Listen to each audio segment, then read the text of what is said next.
ಆತ್ಮೀಯರೇ, ಈ ವಿಡಿಯೋನ ನನಗೆ ಯಾರೋ ಒಬ್ರು ಕಳಿಸ್ಕೊಟ್ರು. ಪ್ರತಿಯೊಬ್ಬ ಪೋಷಕರು ಕೂಡ ಈ ವಿಡಿಯೋವನ್ನು ನೋಡಲೇಬೇಕು ಆತ್ಮೀಯರೇ. ಕಾರಣ ಇದೆ. ಮೊಬೈಲ್ ಗೀಳು ಅನ್ನೋದು ಎಷ್ಟು ಅಪಾಯಕಾರಿ ಅನ್ನೋದನ್ನ ನೋಡಿ. ಮಕ್ಕಳ ಮನಸ್ಥಿತಿಯನ್ನು ನೋಡಿ.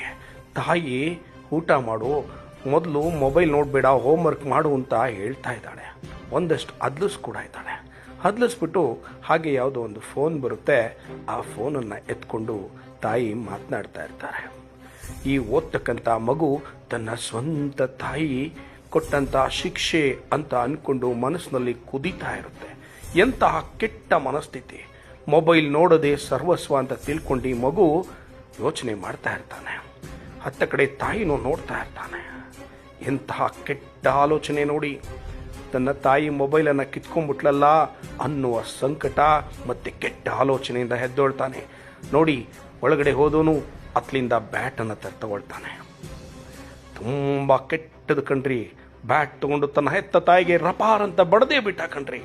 ಪ್ರಜ್ಞೆ ತಪ್ಪಿ ಆ ತಾಯಿ ಬಿದ್ದೇ ಹೋದ್ಲು, ಸತ್ತೋದ್ಲು ಗೊತ್ತೇ ಇಲ್ಲ. ಮತ್ತೆ ಈ ಮೊಬೈಲ್ ತಗೊಂಡು ಆ ಮಗು ಗೇಮ್ ಆಡೋದಕ್ಕೆ ಶುರು ಮಾಡ್ತಾನೆ. ಎಂತಹ ಸಮಾಜ, ನಾವೆಲ್ಲ ಎಲ್ಲೋಗ್ತಾ ಇದ್ದೀವಿ? ಎಂಥ ವ್ಯವಸ್ಥೆಯಲ್ಲಿದ್ದೇವೆ? ಪುಟ್ಟ ಮಕ್ಕಳನ್ನು ಇಷ್ಟೊಂದು ಕ್ರೂರವಾಗಿ ಈ ಮೊಬೈಲು ಬಳಸ್ಕೊಳ್ತಾ ಇದೆ ಅಂದರೆ ಎಂಥ ವ್ಯವಸ್ಥೆಯಲ್ಲಿ ಬದುಕ್ತಾ ಇದ್ದೇವೆ ಆತ್ಮೀಯರೇ.